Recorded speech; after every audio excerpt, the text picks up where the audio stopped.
안녕하세요. 안녕하세요. 네, 안녕하십니까. 국가직 세무직 등록과 그리고 서울시 일반직 등록의 앞으로 초시생이다 보니까 점수가 좀 많이 낮았어요. 자, 그러면 오늘 강의 시작하기 전에 오프닝으로서 국가직 경쟁률에 대해서 좀 얘기를 해볼 거고요. 그리고 국어 과목에 대해서 전반적인 소개를 하면서 그리고 파트별 공부법에 대해서 자세히 진단을 해보면서 기출문제를 풀어보도록 하겠습니다. 오늘 강의의 목적은 초시생들 위주예요. 초시생들이 국어를 어떻게 공부를 해야 되는가. 그래서 접근법을 얘기를 해주는 게 주요한 목표고요. 사실 재생들이나 장수생님들 같은 경우에는 보시기에 그냥 뭐 당연한 얘기를 하는 것 같다라고 얘기를 할 수 있지만은 한자 파트에 대해서는 제가 좀 어느 정도 경험을 갖고 있기 때문에 그거에 대해서 공유를 해보려고 해요. 자, 그럼 시작하겠습니다. 일단 국가직 경쟁률 분석이에요. 일단 여길 좀 봐주세요. 일단은 일반 행정직 전국 선발인데 이쪽 보시면은 93.9대 1로 조금 내려왔어요. 그러니까 유의미한 거라면은 100대 1이 무너졌다 정도일 텐데 사실 솔직히 말하면은 뭐 큰 이변은 없을 것 같아요. 그렇기 때문에 오히려 경쟁률이 떨어졌어도 합격선은 오를 수 있을 것 같아요. 그리고 우정사업법도 조금 줄었고 뭐 나머지 좀 이제 유의할 점을 보면은 고용노동부 직렬 같은 경우에는 3분의 1 토막 이상 났죠. 거의 33%로 바뀐 건데, 그래서 고용노동직 지원하신 분들에게는 이제 큰 이점이 있을 것 같다라고 생각이 들고요. 하지만 교육행정실 같은 경우는 뭐 사실 크게 달라지는 건 없을 거고, 그리고 또 보시면은 세무직이 조금 이제 또 편해졌어요. 사실 세무직 같은 경우에는 작년에 800명에서 1100명이 늘렸는데도 불구하고 경쟁률이 좀 있었단 말이죠. 세무직 치고는. 그런데 지금은 800명대인데 경쟁률이 12.9대 1이라는 거. 그리고 교정직 같은 경우에도 지금 거의 경쟁률이 반토막 났다고 봐야겠죠. 이런 것들을 봤을 때에서 잔치를 벌이는 직렬 같은 경우에는 이제 고용노동부, 그리고 세무직, 그리고 교정직이 있을 것 같고, 기술직 같은 경우에는 뭐 큰 이변은 없고요. 그냥 평상시대로 움직이고 있습니다. 그렇기 때문에 일반 행정직 같은 경우에는 방심을 하면 안 된다라는 걸 좀 얘기를 해주고 싶습니다. 그래서 줄긴 줄었지만 일행직의 이제 실질적인 커트라인은 낮아지지 않았을 것이고요. 그리고 오히려 실질 경쟁률은 더 올라갈 수도 있다. 다만 100대 1의 경쟁률이 무너진 건 의의가 있다. 제 생각에는 허술한 미응시자를 배제하면 실질적인 경쟁률은 40대 1 정도로 보고 있습니다. 그리고 아까 말씀드렸듯이 고노, 세무, 교정남, 보호직 같은 경우에는 약진이 예상되고요. 특히 경쟁률 대비 3분의 1 토막나 고노직이 고무직이라고 할 수 있겠죠. 그리고 또한 2023년 이후에는 공무원 채용 감소 추이를 보일 거로 전망되기 때문에 올해가 가장 큰 기회라고 보고 있습니다. 네, 국어 과목 내에 이제 전반적인 소개를 하겠습니다. 일단 국가직 9급 2021년 같은 경우에는 문법 3문제와 어휘 2문제, 문학 그리고 비문학 이렇게 15문제가 나왔고요. 2021년 지방직 9급 같은 경우에는 문법, 어휘가 합쳐서 4문제, 그러니까 각각 2문제, 문학 6문제, 비문학 10문제로 전반적으로 봤을 때 비문학이 많이 출제되는 경향인 걸 알 수가 있습니다. 특히 이게 왜 그러냐라고 물어보면은 5급과 7급이 PSAT, 즉 피셋 시험에 도입되면서 9급도 간접적으로 영향을 받고 있다고 봐야 돼요. 그렇기 때문에 아무래도 독해 영역이 중요할 수밖에 없겠죠. 이거는 2021년 지방직 9급의 이제 문제 분포도를 보고 있습니다. 일단 문법 규정 앞에 한글 만주법 2개 문제가 나왔고 어휘 같은 경우에는 고유어랑 관용 표현 그리고 독해 문제가 이렇게 출제가 되었었고요. 그리고 문학과 비문학 그리고 거의 다 뭐 문학 비문학 이렇게 쭈루루룩 나오고 있죠. 그러니까 여러분들 딱 보시면 알겠지만은 독해를 못하면은 큰일이 나겠죠. 사실 처음에 국어 수업할 때 기본 수업에서 대부분 문법을 다루잖아요. 근데 문법만 열심히 공부하고 문학하고 비문학을 안 잡고 들어가면은 솔직히 크게 타격이 있을 것이고요. 또 반대로 생각해 보면은 고등학교 수능 때 국어 등급이 높으셨던 분들, 국어 점수가 높으셨던 분들 같은 경우에는 아무래도 이득이 있을 것이다 라고 저는 보고 있습니다. 자, 그러면은 또 계속하죠. 앞으로의 출제 경향이 어떻게 될 것인가? 2020년 국가직 9급에서 20제 중에 15문제가 독해가 나왔고요. 2021년에 독해 출제 비중이 15문제에서 16문제로 유지되고 있어요. 즉, 독해 영역에서 시간을 아끼는 것이 제일 중요하다고 볼 수 있습니다. 왜냐하면은 저희 같은 경우에는 영어도 이제 시간을 많이 잡아먹죠. 근데 국어도 독해 문제가 계속 늘어나고 있단 말이에요. 더 늘진 않겠지만 줄어들진 않을 겁니다. 대신 이제 지문의 양으로 난이도 조절을 시작할 거고요. 그렇기 때문에 시간을 아끼고 정확하게 풀 수 있어야지 고득점이 가능하다고 볼 수 있겠습니다. 그리고 지문을 어렵게 만들어서 변별력 줄 요소도 당연히 있겠죠. 그러면은 이제 파트별 공부법을 시작하겠습니다. 전체적으로 봤을 때 문법 같은 경우에는 비중이 많이 줄었죠. 옛날에는 그래도 문법 문제가 꽤 많이 나왔었던 걸로 알고 있는데 정말 이제는 중요한 요점 위주로 공부할 필요성이 커졌어요. 뭐 예를 들어서 한글 맞춤법 일단 이해하셨다고 생각하고 얘기하죠. 그래서 이제 아까 전에 중간에 제가 뭘 얘기했냐면은 정말 중요한 요점 위주로 공부할 필요성이 커졌다고 말씀을 드렸어요. 그래서 우선순위가 무엇이냐라고 보면은 일단 맞춤법이 되게 중요하겠죠. 특히 두음법칙이라든지 사이시옷 가지고 장난치는 문제, 그리고 된소리 되기 같은 그 음절의 이제 음가 문제 같은 게 이제 중요할 거고, 또 다음으로는 통사론에 대해서 이제 문장 다듬기, 뭐 재작년 같은 경우에는 뭐 긴 문장, 안 긴 문장, 뭐 이런 것들이 나왔죠. 그리고 세 번째 같은 경우에는 품사의 활용, 뭐 예를 들어서 형용사의 명사화, 뭐 동사의 명사화, 혹은 뭐 또 뭐가 있을까요? 파생어나 합성어 가지고 장난치는 문제, 이런 것들이 있을 것이며, 또 맨 마지막에 이제 우리가 계속 가장 고통스러워하는 띄어쓰기가 있죠. 띄어쓰기 같은 경우는 양채척, 범만듯 뭐 이런 것들로 띄어쓰기 갖다가 장난치는 문제가 한 문제씩은 나올 수도 있습니다. 자, 그러면 다음으로 넘어가 봅시다. 본 기억이 나시면 다행이고 아니면 어쩔 수 없죠. 이걸 기억을 못하면 회독을 못 돌렸다는 거예요, 국어. 자, 2021년 지방직 국어 2번 난이도는 뭐 중하 정도 됐습니다. 솔직히 하 같아요. 그래서 기본 개념의 문제였죠. 로서와 로서의 이제 구분법을 찾는 문제였어요. 그래서 언니는 아버지의 딸로서 부족함이 없다. 대화로서 서로의 갈등을 풀 수 있을까? 드디어 오늘로써 그 일을 끝내고야 말겠다. 시험을 치는 것이 이로서 세 번째가 됩니다. 근데 이거는 솔직히 되게 쉬운 문제였어요. 로서와 로서의 방법 구분을 하는 거고, 로서 같은 경우에는 자격이나 지위의 맥락으로 쓰죠. 뭐 딸로서, 아들로서, 로서. 그리고 로서 같은 경우는 방법과 수단의 맥락으로 사용됐다. 즉, 기본 개념을 알고 있느냐, 모르느냐에 따라 가지고 문제를 맞출 수 있었어요. 그래서 솔직히 이거는 공부를 조금만 한 학생들이라면 맞출 수 있었던 거고, 그렇기 때문에 국어 문법은 솔직히 얘기하면은 변별력이 거의 없다라고 제가 진단을 하고 있는 겁니다. 자, 다음 문제 한번 보시죠. 단어와 한자예요. 21년 국가직 9급 같은 경우에는 순 우리말인 단어의 뜻풀이 그리고 한자가 한 문제 정도 출제가 됐어요. 작년 시험 중에 가장 논란이 됐던 게 반나절 문제였는데 전부 정답 처리가 되었죠. 한자의 경우에는 상용 한자 수준으로 출제가 됐고, 성실하게 공부한 학생이라면 맞출 수 있다. 즉, 한자가 그렇게 어렵지는 않았어요. 솔직히 말해서. 그러니까 옛날에는 한자가 정말 이상한 게 많이 나왔어요. 막 비상용 한자도 나왔고, 좀 난해한 한자. 그리고 좀 심하면은 국계직 같은 경우에는 비슷한 모양인데 부수 갖다가 장난치는 문제가 있었단 말이죠. 근데 그렇게는 나오지 않고 있습니다. 자, 이게 그 문제의 반나절 문제죠. 여러분들 이거 보신 적 있으세요? 이거는 솔직히 기억해야지. 이 반나절. 그래서 이 반나절 하루 낮에 반. 달포 그끄적게 해거리는 아마 모르시는 분들이 없을 거예요. 근데 이 반나절이 하나 때문에 이게 문제가 많았었죠. 그래서 이게 해설을 보면은 정답은 1번 반나절, 한나절의 반으로 출제돼서 출제자들이 해석을 했는데, 이게 표준 국어 대사전에 따르면은 이게 반나절의 뜻 투가 하루 낮의 반으로 써져 있는 걸로 밝혀졌죠. 결국에는 정답이 없음 처리가 되었었어요.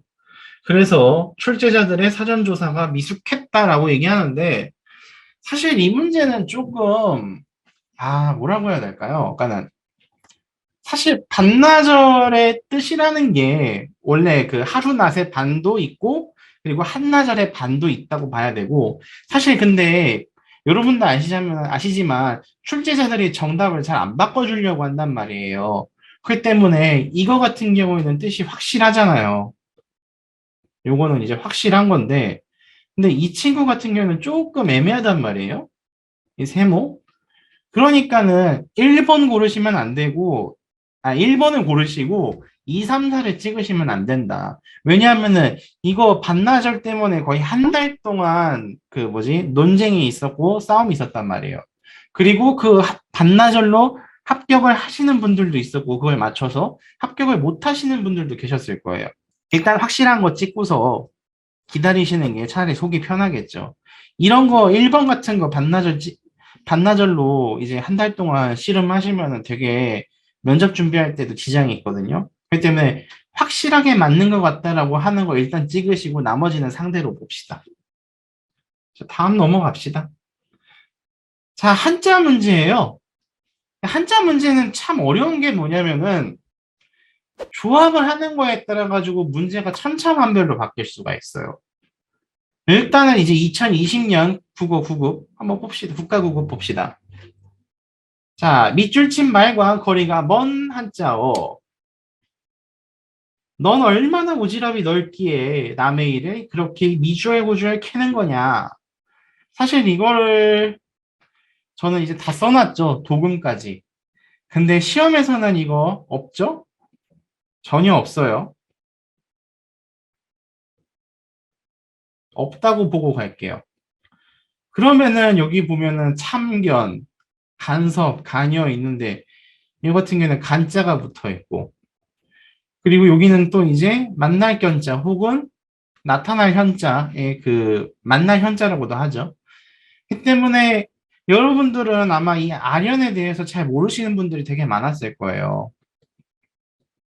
아마 이 오지랖이 넓다는 뜻은 다 아셨을 텐데 그래서 이런 비상용 한자, 비상용 한자라고 해야 되나? 아무튼 좀 어려운 한자가 나왔기 때문에 너무 쉬운 상용 한자만 외우다가 뒤통수 맞을 수도 있어요. 그리고 특히 아령 같은 경우에는 통상적으로 궁중용어였죠. 그래서 많이 생소해했던 편이에요. 그 때문에 우리는 유의어를 묶어가지고 한자를 외우질 않으면은 풀기가 어려워요. 예를 들어서 간섭하다라고 하면은 간여하다, 참견하다, 뭐 이런 식으로 묶어서 외우시는 게 되게 좋아요. 자, 다음 봅시다. 성어 문제예요. 이게 중국의 고사성어랑 섞여서 나온 문제예요. 사실 이게 중간에 보면은 뭐 중국의 뭐 맹상군이었나 평원군이었나 아무튼 그 외교적인 문제를 갈등을 풀기 위해서 사람을 보내야 되는데 어떤 모수라는 사람이 스스로를 이제 자기가 나서겠다고 얘기를 했는데 그 모수라는 사람이 별로 유명하지 않은 사람이었단 말이에요. 그래서 보내려는 사람이 이제 이렇게 얘기를 했어요. 너 유명하지도 않은데 능력도 뭐 내가 뛰어나다고 들어본 적이 없는데 네가 나서는 게 타당하냐?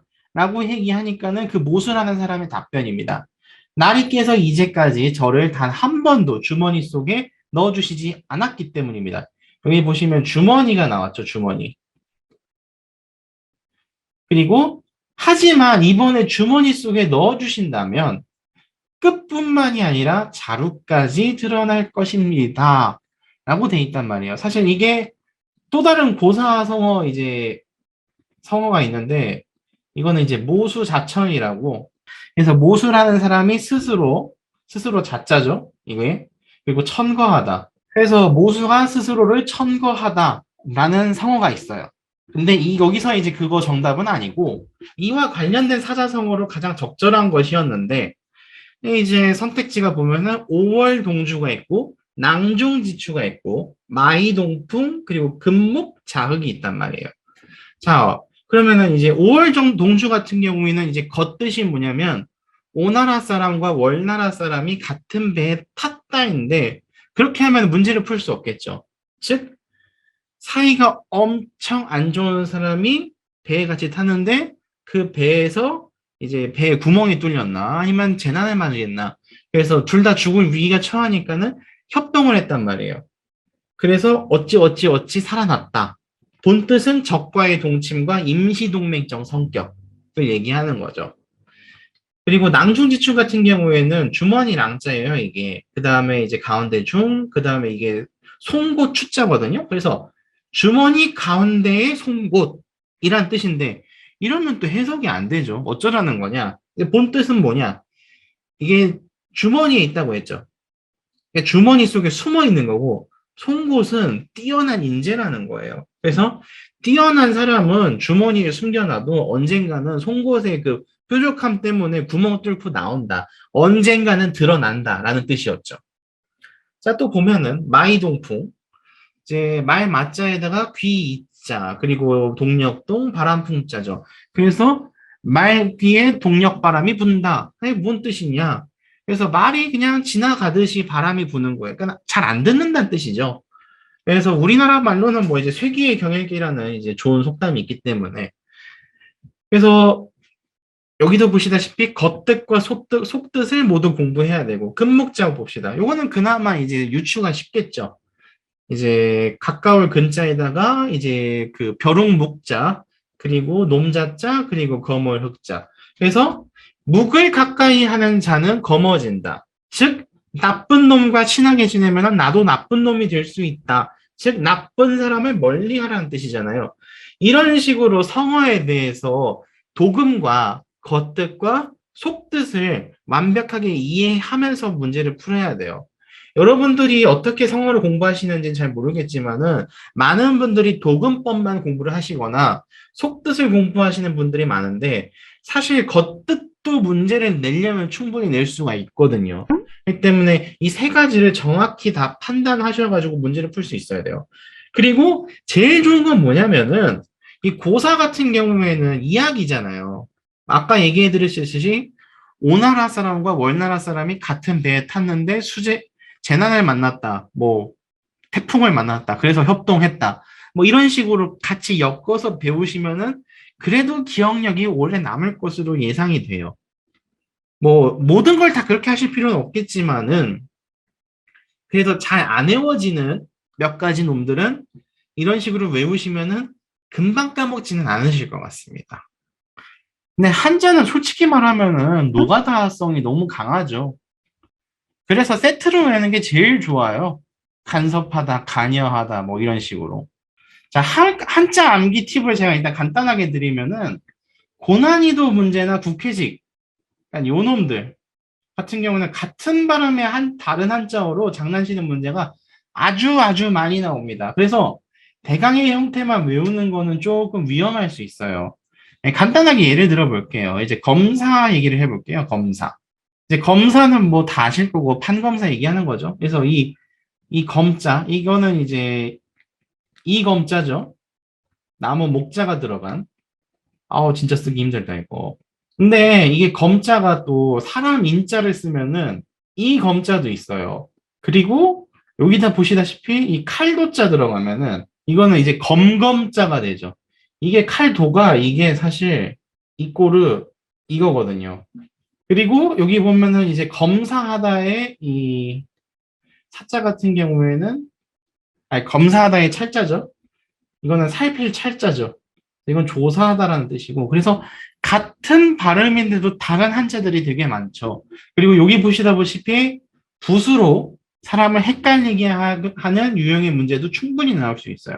그래서 여러분들 한자 외우실 때 되게 중요한 게 뭐냐면은 앞에 나무 목이 붙었는지 아니면 사람 인이 붙었는지 옆에 칼 도가 붙었는지 구분을 자세하게 하셔야 돼요.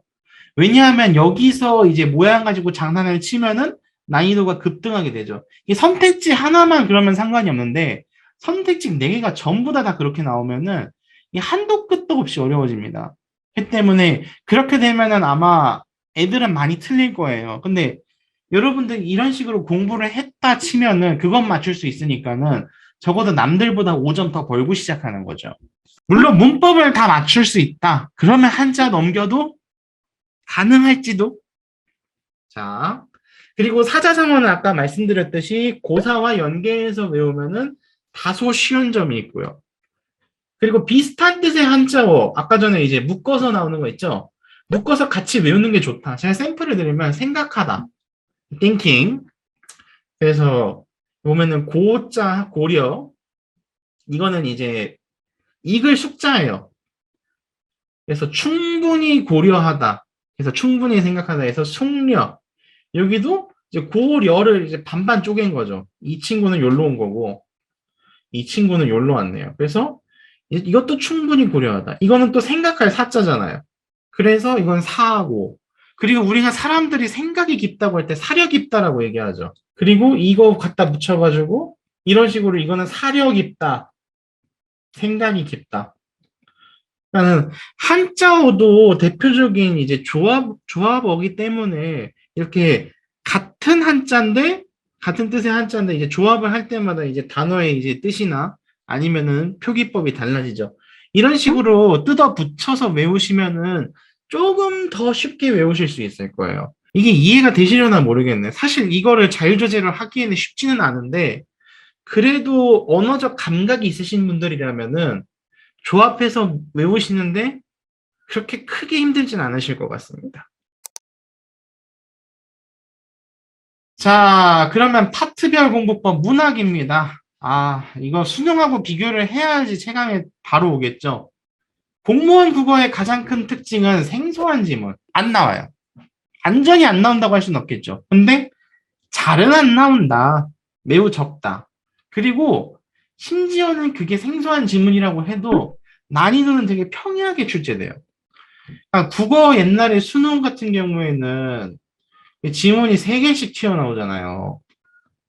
근데 그 중에서 2개는 우리가 절대 때려 죽여도 알 수 없는 거고 나머지 하나는 이제 알까 말까인 건데 그 3개를 비교하고서 이 문학 작품들의 공통점, 뭐 기술적인 기법이라든지 아니면 배경이 비슷하다든지 그런 걸 물어봤었단 말이에요. 근데 이제 공무원 국어 같은 경우에는 단일 작품을 분석하는 유형이 주류를 이루죠. 어려운 작품도 없는데 어려운 작품이랑 비교하는 것도 안 나와요. 그러니까는 당연히 문제가 쉬울 수밖에 없다. 그래서 여러분들이 공부를 하실 때는 어떻게 해야 되냐? 초기에는 생소한 작품을 보지 않는 걸 권장을 해요. 왜냐하면은 괜히 어려운 문학 작품 보면은 재미도 일단 없고요. 그리고 난이도도 어려워. 그러니까 재미가 없어. 안 하려고 해. 그래서 옛날에 고등학교 시절에 좀 봤었던 문학 작품 위주로 일단 공부를 하시는 게 좋습니다. 그리고 이제 그거 가지고 모자랄 거예요, 조금. 그런 것들은 기출과 동형 문제로 커버를 하면서 실전력을 기르셨으면 좋겠습니다. 일단 한번 문제 한번 풀어봅시다, 우리 한번. 자, 여러분 이거 제가 시간 1분 드릴게요.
자, 시간 다 됐습니다. 정답은 뭐죠? 4번이죠. 사실 문제가 그렇게 어렵지는 않았어요. 뭐 일단 분석을 해봅시다. 흰둥이가 앞서고 누렁이는 따라가는데 들반머리 풀섭에는 무덤이 늘어서 있네.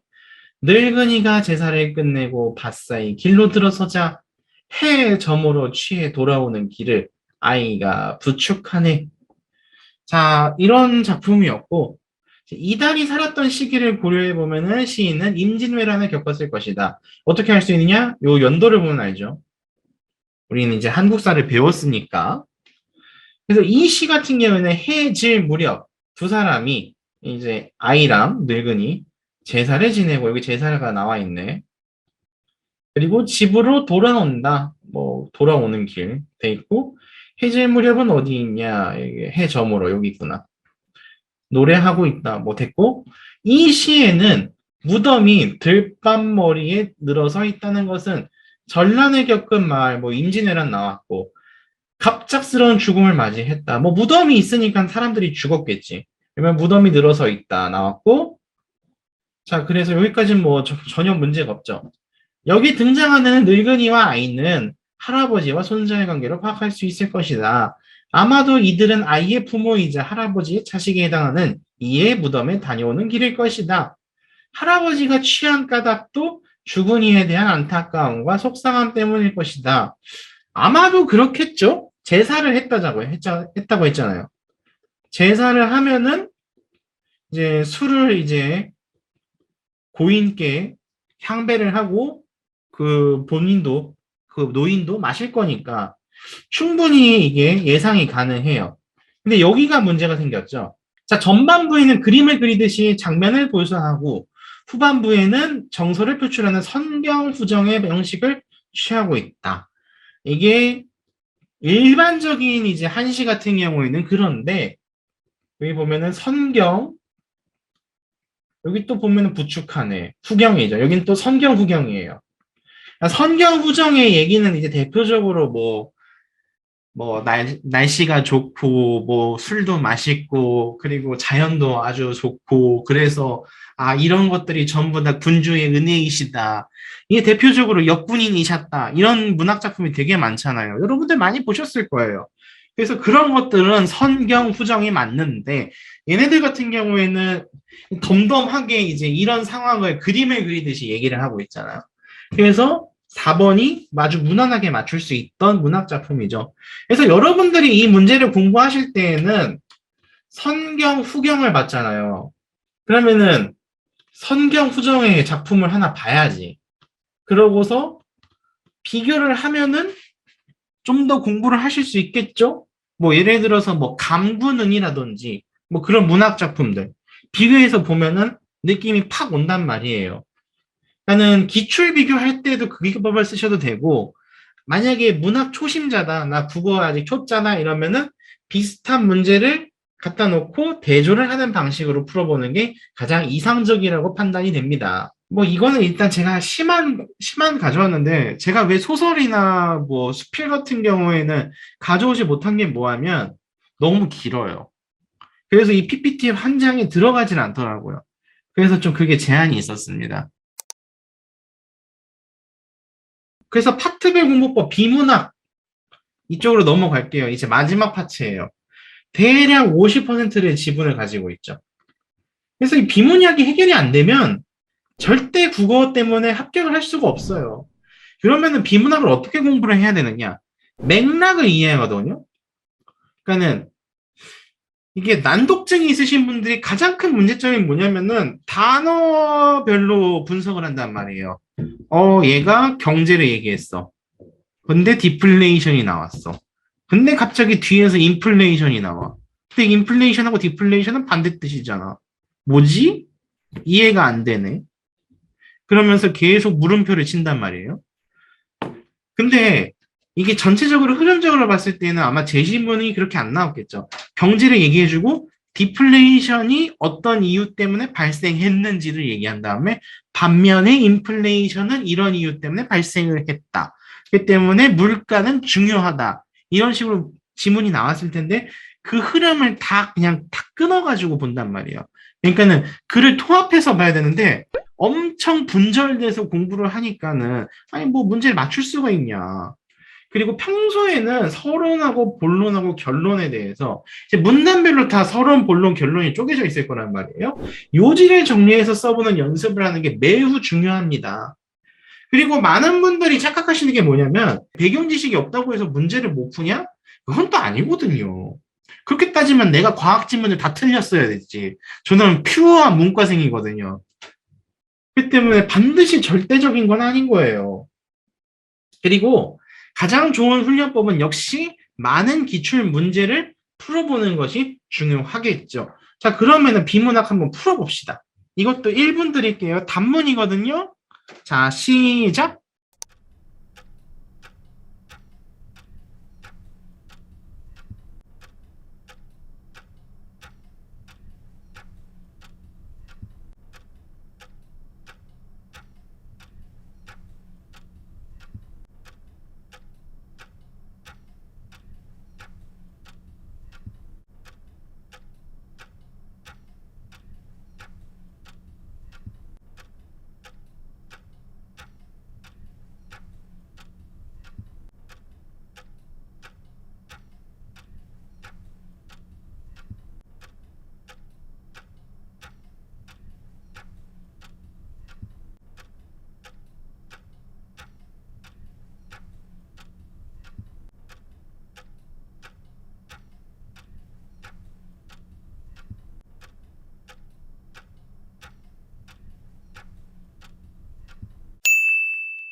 경상지역 방언을 쓰는 사람들은 어와 을을 구별하지 못한대요. 그래서 이거를 구별하여 듣지 못한대요. 그리고 발음도 잘 구분이 안 된대요.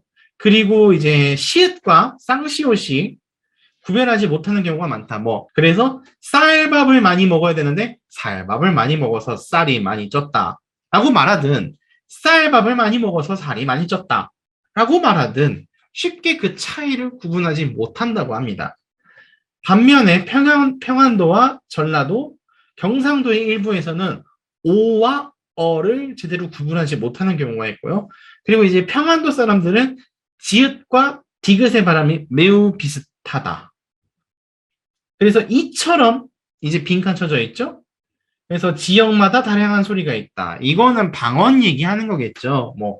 지역마다 어느 쪽은 A라고 발음하는데 어느 쪽은 A 플러스로 발음한다. 이거는 지역마다 다양한 표준 발음법이 있다.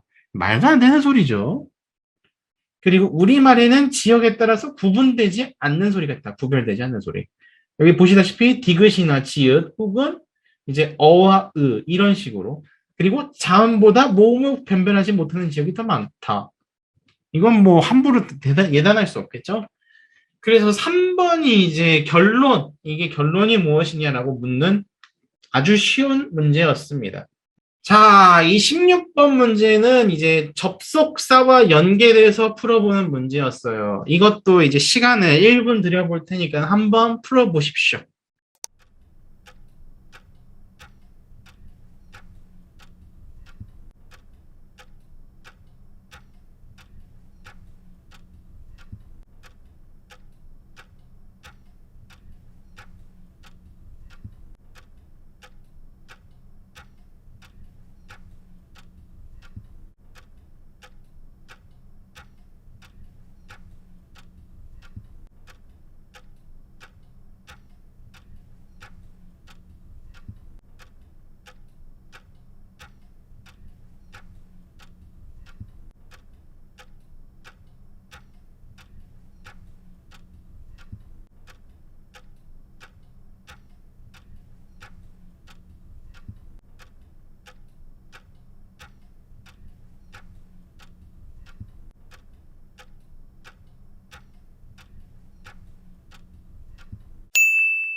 정철, 우리의 원수죠. 강호의 병이 깊어서 왜 또 관동별곡을 쓰고 난리야. 응? 자, 윤선도 어부사시사. 이분은 또 거기에다가 이제 역사적으로도 문제가 참 많았죠. 그리고 황진이 어저 내일이야 그릴 줄 모르더냐 이실이 하다면 가다면은 제구태여 보내놓고 그리는 줄 나만 몰라 하노라. 유명한 거고. 이황, 이분도 국사에서도 나오고 문학에서도 많이 나오죠. 이황 같은 경우에는 도산 12국이 중요하죠. 자, 이조년은 이제 다정가라고 한 시가 있는데 아마 이거는 7급에서만 나올 거예요. 자, 그리고 무명시 이거는 이제 작자 미상을 얘기하는 거고. 우리말로 시조나 가사를 썼던 이들이다. 황진이는 말할 것도 없고 무명시도 대부분 양반은 아니었겠지만 정철, 윤선도, 이황은 양반 중에 양반이었다. 이들은 퓨어한 양반이다. 자, 일단 빈칸 띄워놓고 그들이 우리말로 작품을 썼던 걸 보면 양반들도 한글을 즐겨 했다는 것을 부정할 수는 없다. 자, 그러면 이 사람들은 양반이니까는 당연히 한문만 쓸 거라고 생각을 했는데, 여기 보니까는 한글도 썼네. 역접이 와야겠죠. 역접. 역접의 접속사는 근데 얘는 역접이지, 둘 다. 근데 여기는 순접이죠. 이거는 이어서 얘기하는 거고. 그래서 어쩌고 저쩌고. 그러니까는 1번, 2번이 일단 후보네요. 자, 또 봅시다. 허균이나 김만중은 한글로 소설까지 쓰지 않았는가? 이 사람은 구운몽, 이 사람은 홍길동전이죠. 그러니까 여기는 강조를 했네요. 강조한 걸 보니까는 게다가 더구나가 있는데 이미 이걸로 정답은 끝났네. 근데 이거는 이제 저희가 연습하는 거니까 계속 한번 볼게요. 물론 시험에서 1번 여기까지 왔는데 계속 풀고 있으면 바보죠? 그렇게 하지 마세요. 뭐 또 불안해가지고 이게 맞나 안 맞나 이거 너 왜 이렇게 답이 빨리 나오냐? 그렇잖아요. 그러면은 여러분들의 시간을 그냥 앉아서 까먹는 거예요. 완전 멍청한 거지. 그럼 이런 말 하면 뭐한데 진짜 그러면은 그냥 시간을 공으로 날리는 거예요. 여러분들은 현명한 수험생이어야 돼요. 이걸로 게임 끝났잖아요. 근데 왜 그걸 뒤를 또 읽고? 안 돼요, 그러면은. 차라리 그거 말고 다음 문제 넘어가서 문제 풀어야지. 뭐 나중에 시간이 남아가지고 되돌아와서 빽 해가지고 푸는 거면은 내가 안 말리거든요. 시간 남았다면. 아니, 뭐 그러면 뭐 상관없지. 근데 지금 영어 풀기에도 지금 시간이 모자라 죽겠는데 국어에다가.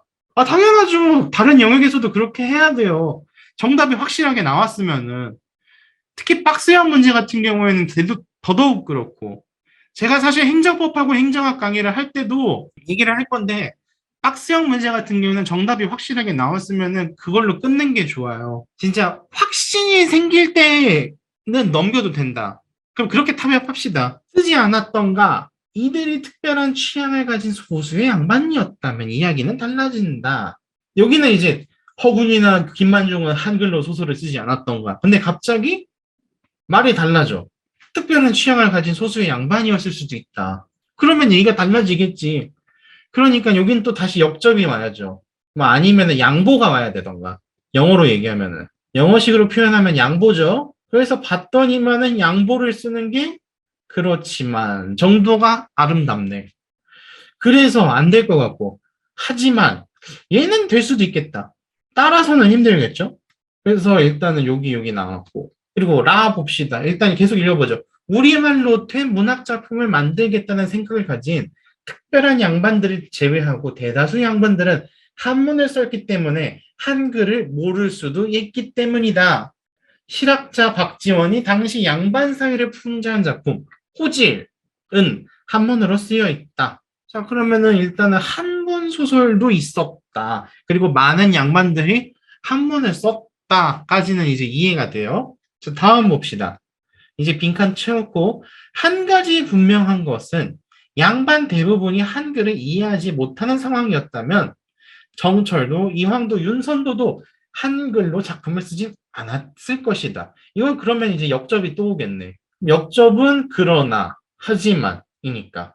요건 즉 같은 경우에는 이제 설명을 해주는 거고, 또는 이제 뭐 다른 예시를 들거나 아니면 다른 사례를 드는 거겠죠. 그러니까 요거는 정답이 될 수 없겠네. 이런 식으로 푸시면 되는데, 사실 요거 뒤에 볼 게 없죠? 정답이 확실해졌으니까. 현명하게 문제를 풀이해 주셨으면 좋겠습니다.